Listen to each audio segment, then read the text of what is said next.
എല്ലാം റെഡിയായോ? എല്ലാം റെഡി. വളരെ സൂക്ഷിക്കണം. ഒരു കാരണവശാലും പിടികൊടുക്കരുത്. നമ്മൾ ഇതുവരെ അയച്ചതിൽ ഏറ്റവും വലിയ തുകകൾ ചരക്കാണെന്ന് ഓർമ്മ വേണം. ശരി മുതലാളി. എന്തെങ്കിലും ആവശ്യമുണ്ടെങ്കിൽ ആദ്യം ഇതൊന്നും ഉപയോഗിക്കണം.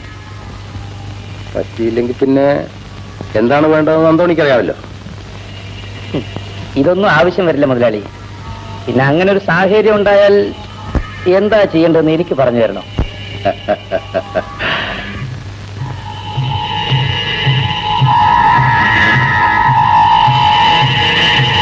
ശശി വാ പോവാ.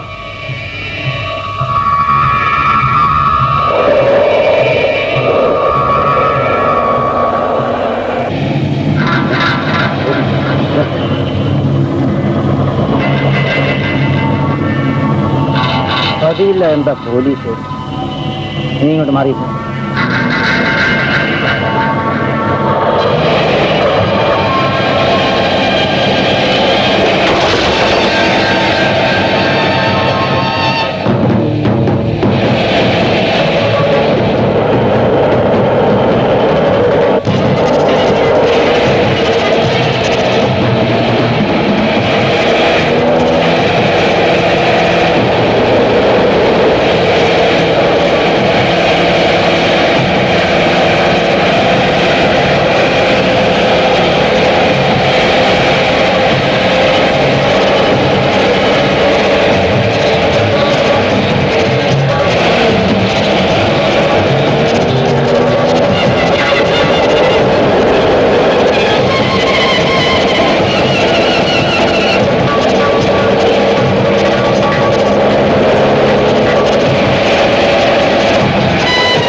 ലോറി നിങ്ങളുടെ തന്നെയാണ് സമ്മതിക്കുന്നല്ലോ?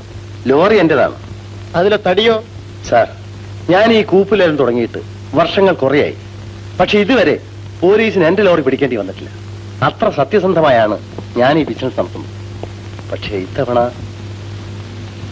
എന്റെ ലോറിക്കകത്ത് ചന്ദനത്തടി വന്നത് എങ്ങനെയാണെന്ന് എനിക്കറിയില്ല. അപ്പോൾ നിങ്ങളുടെ അറിവ് കൂടാതെയാണോ ചന്ദൻ ലോറിയിൽ കയറിയത്? ആയിരിക്കണമല്ലോ. പിന്നെ അത് ആരായിരിക്കും കയറ്റിയത്? അവനോട് തന്നെ ചോദിക്കും. അവനായിരുന്നല്ലോ ലോറിയിൽ ഉണ്ടായിരുന്നത്. അങ്ങനെ അയാൾ എന്നെ വഞ്ചിച്ചു. ചെയ്യാത്ത കുറ്റത്തിന് ഞാൻ ജയിലിൽ പോയി. ഇനി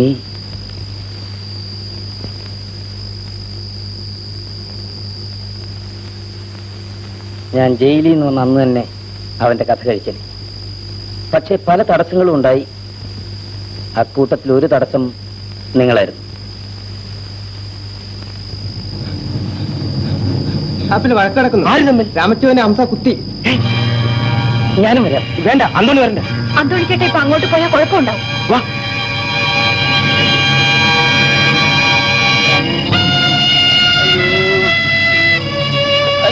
പെട്ടെന്നാകട്ടെ, ആശുപത്രി കൊണ്ടുപോ.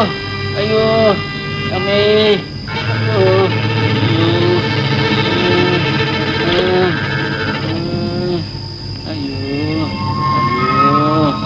എന്റെ അമ്മേ.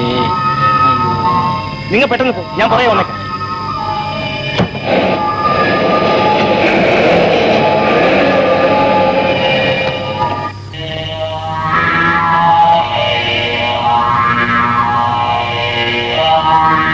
കൊച്ചവനെ ഹംസ കുത്തി ആശുപത്രികളാക്കിയിട്ടാണ് ഞാൻ വരുന്നത്. ആ, ഞാൻ അറിഞ്ഞു. ഹംസയെ നിലയ്ക്ക് വിട്ടാൽ ഇനിയും പലതും നടക്കും. ഹ, അതൊക്കെ ഞാൻ നോക്കിക്കോളാം. നീ എന്തിനാ ഇപ്പൊ ഇങ്ങോട്ട് വന്നത്? അല്ല, തൊഴിലാളികൾ ആകെ ബഹളം ഉണ്ടാക്കുകയാണ്. നാളെ ചിലപ്പോൾ പണിമുടക്കം ഉണ്ടായിരിക്കും. പണിമുടക്കും? നിന്റെ പ്രായത്തോളം കാലമായി ഞാൻ ഈ ഷാപ്പ് നടത്താൻ തുടങ്ങിയിട്ട് എനിക്കറിയാം എന്തൊക്കെയാണ് ചെയ്യേണ്ടതെന്ന്. ചെയ്യേണ്ടതൊക്കെ ചെയ്തും കഴിഞ്ഞു. ഷാപ്പ് നടത്തി പരിചയം ഉണ്ടായിരിക്കും. പക്ഷേ തൊഴിലാളികളുടെ വികാരം മനസ്സിലാക്കാൻ മുതലാളിക്ക് കഴിഞ്ഞിട്ടുണ്ടോ എന്ന് സംശയമില്ല. ഗോപി,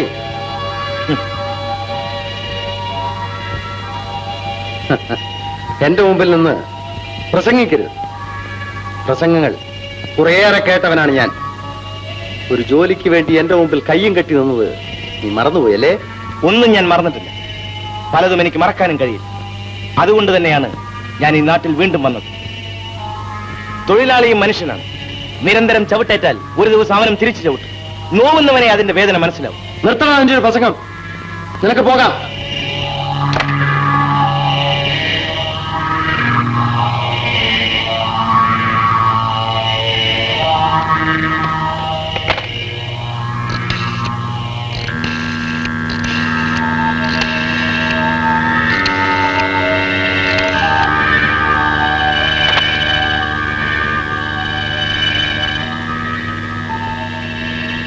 ഒരു കയ്യബദ്ധം പറ്റി കുത്തണമെന്ന് വിചാരിച്ചതല്ല. വിചാരിച്ചാലും ഇല്ലേലും രാമന് കുത്തുകൊണ്ടില്ലേ? മുതലാളി എന്നെ കൈ ഒഴിയരുത്. ഈ രാത്രിയെങ്കിലും ഇവിടെ ഒന്ന് വിളിക്കാൻ സമ്മതിക്കണം. ഇല്ല, കുറ്റവാളികൾക്ക് കയറി വിളിക്കാനുള്ള സ്ഥലമല്ല ഇത്. താൻ ക്രൂരനാണെന്ന് എനിക്കറിയാം. പക്ഷെ ഇത്രയും നന്ദി കിട്ടവനാണെന്ന് എനിക്കറിയില്ലായിരുന്നു. താൻ പറഞ്ഞ എന്തെല്ലാം ഞാൻ ചെയ്തു. പാവം അന്തോണിയുടെ പുരയ്ക്ക് തീ വെച്ചു. ഇന്ന് എനിക്കൊരു ആവശ്യം വന്നപ്പോൾ താൻ എന്നെ കൈ ഒഴിയുന്നല്ലേ?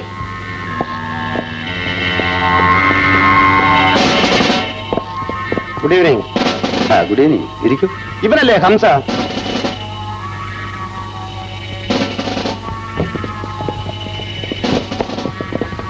ഞാൻ തിരിച്ചു വരും.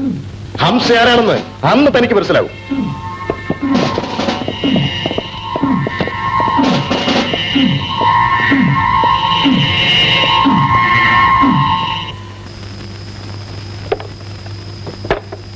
തുളസി, ആരാ അത്? തുളസി, അന്തോണി ചേട്ടൻ ഇങ്ങോട്ട് വന്നോ. മോളെ പാല് തുറക്ക്. ആ പോ. അന്തോണി ചേട്ടൻ ഇന്ന് ഇങ്ങോട്ട് വന്നതേയില്ല. സന്ധ്യയ്ക്ക് വീട്ടിൽ നിന്ന് ഇറങ്ങിയത്. എവിടെ പോയിന്ന് അറിഞ്ഞില്ല. ശരി, നീ കിടന്ന് ഉറങ്ങിക്കോ.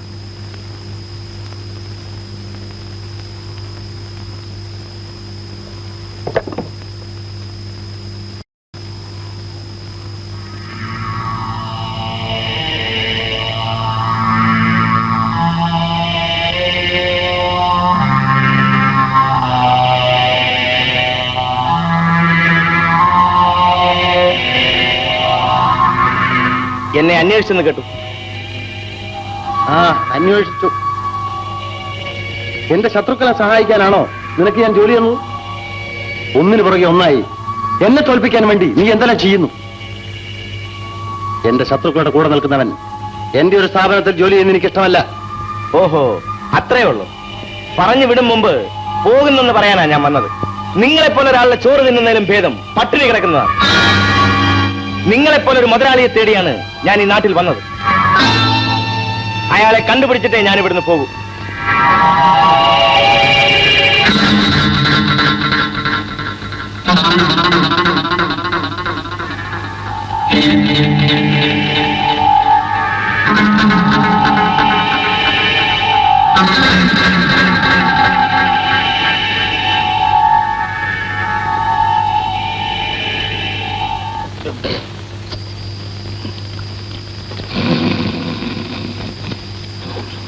ഗോപി അകത്തുണ്ടോ? എന്തിനാ? എനിക്ക് അയാളോട് ക്ഷമ പറയണം. അളിയനല്ലേ ഇന്നാള് പറഞ്ഞത് ഗോപിച്ചേട്ടനെ ഇവിടുന്ന് ഇറക്കി വിടണമെന്ന്? ഗോപി, ഗോപിച്ചേട്ടാ, മുഖം എന്താണ് വല്ലാണ്ടിരിക്കണത്? ഒന്നുമില്ല. ഗോപി, നീ എന്നോട് ചെയ്ത ഉപകാരം ഞാൻ ഒരിക്കലും മറക്കില്ല.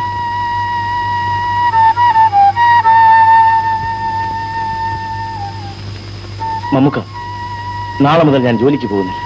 അയാളുടെ ചോറ് തിന്നാതിരിക്കുന്നതാണ് നിനക്ക് നല്ലത്. നീ നാരായണന്റെ മകനാണെന്ന് അറിഞ്ഞത് മുതലേ നമുക്കൊരു മനസ്സമാധാനമില്ല. അത് നിന്നോട് എങ്ങനെ പറയണമെന്ന് നമുക്കറിയാൻ പാടില്ല. നീ അന്വേഷിച്ചു വന്നവന്റെ കീഴിൽ തന്നെയാ നീ ഇത്രയും കാലം ജോലി ചെയ്തു. നിന്റെ അച്ഛനെ കൊന്നത് അയാളാ. നിന്നെയും നിന്റെ അമ്മയും ഈ നാട്ടിൽ നിന്ന് ഓടിച്ചത് അയാൾ.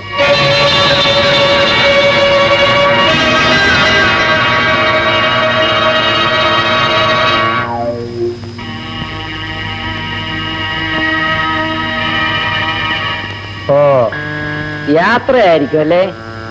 നിന്നെ അവസാനമായി യാത്ര അയക്കാനാണ് ഞാൻ വന്നത്. അന്ന് നീ എന്നെ ചതിച്ച് ജയിലിലാക്കി.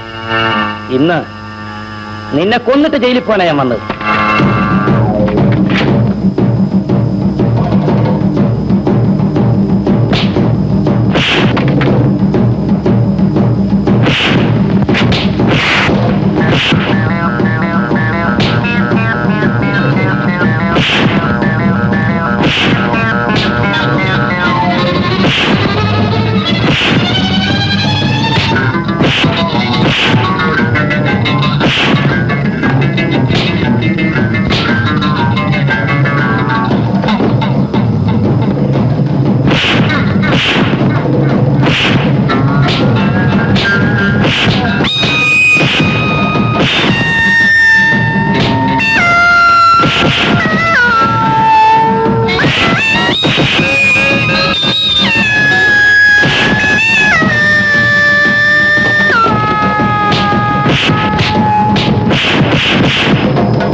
അന്തോണി, നീ എന്നെ തോൽപ്പിച്ചു കളഞ്ഞു.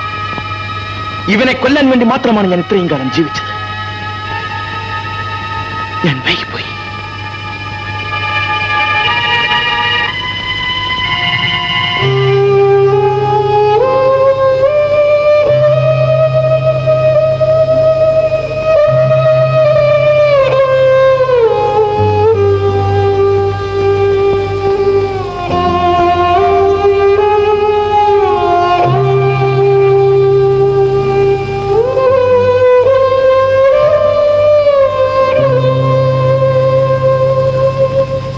ഞാൻ അവനെ കൊന്നു.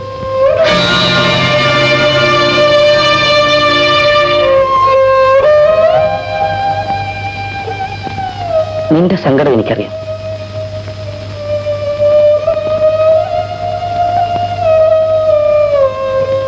നീ പലപ്പോഴും പറഞ്ഞതുപോലെ കണ്ണീര് മാത്രമേ എനിക്ക് തരാനുള്ളൂ. പക്ഷെ എന്റെ മനസ്സിന് ആശ്വാസം കിട്ടിയത് ഇന്നാണ്, അവനെ കൊന്നപ്പോ.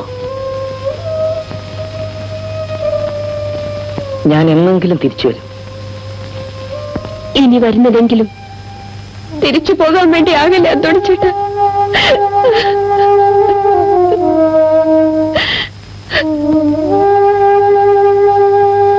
അന്തോണി, എനിക്ക് വേണ്ടി കൂടിയാണ് നീ ആ ദുഷ്ടനെ കൊന്നത്.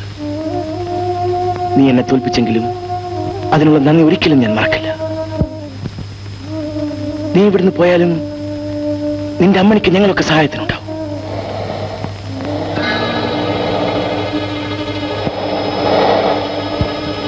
അന്തോണി, ഞാൻ ഇവിടെയായാലും ജയിലിലായാലും എനിക്കൊരുപോലെയാണ്.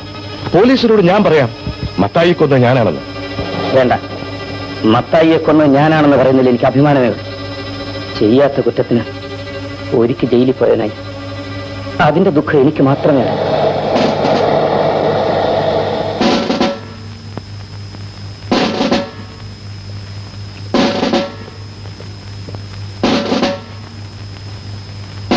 മത്തായിയെ കൊന്നത് ഞാനാ. നിങ്ങൾക്ക് എന്നെ അറസ്റ്റ് ചെയ്യാം. നിങ്ങൾ ആ ഡെഡ് ബോഡിക്ക് കാവലേക്ക്, ഞങ്ങളിപ്പോ വരാം.